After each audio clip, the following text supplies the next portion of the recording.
I'm Angela Brown in Washington, D.C. The next major move regarding Trump's aggressive agenda for immigration could involve the Supreme Court. One, who becomes a U.S. citizen, and two, how quickly a person gets deported.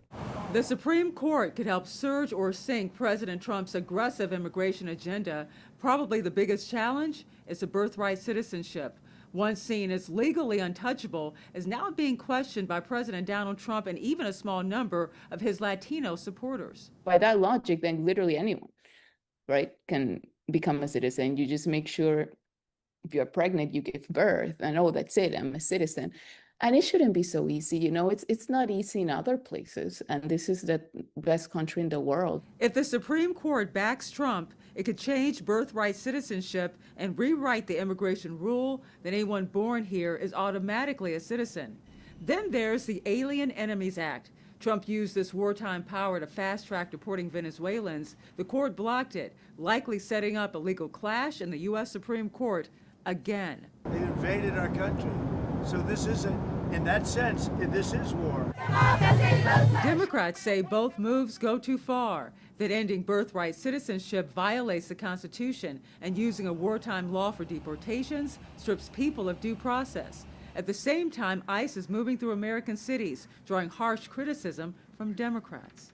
This looks like modern-day slave patrols, and they have been sanctioned by this Supreme Court. Last year, the Supreme Court decided that officers cannot stop someone solely based on how they look.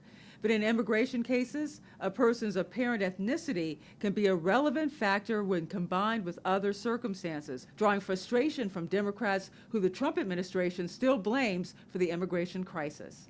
The border is totally secure. You know, you forget, we had a border that I inherited where millions of people were coming through. Now we have a border where no one is coming through. The Supreme Court could hear arguments in birthright citizenship starting in the spring, and we could hear a decision maybe late June or early July. Reporting in Washington, D.C., I'm Angela Brown. I'm Christine Frizzau in Washington, where it appears there may be a change of course on how to proceed in Minnesota.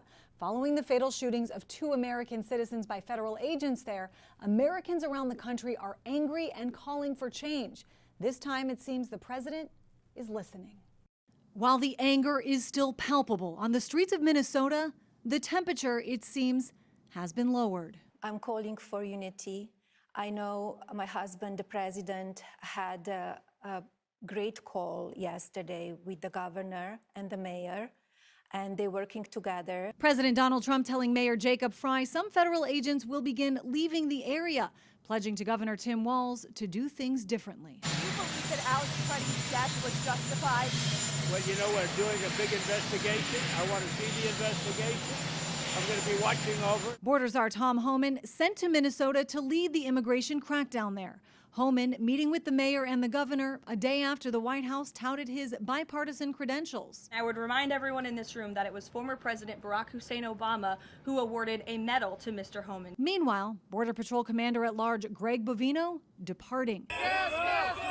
His presence there highly criticized, both for the aggressive tactics and his response to the shooting death of 37-year-old Alex Freddie by a federal agent, despite multiple videos appearing to show him peacefully protesting. This looks like a situation where an individual wanted to do maximum damage and massacre law enforcement. Comments like that and others from Homeland Security Secretary Kristi Noem sparked outrage from Democrats and Republicans, and a pivot in policy from the president. Though some warn a reversal in rhetoric is only step one, pushing for systemic change on White House immigration policy as a whole. And that will require reining in ICE as well as the border control folks, and it also means creating a system for accountability. Senate Homeland Security Committee Chairman Rand Paul has requested 3 of Trump's top border officials testify before Congress, the heads of ICE, Border Patrol, and U.S. Citizenship and Immigration Services. That hearing as of now is set for February 12th. I'm Christine Frizzau reporting.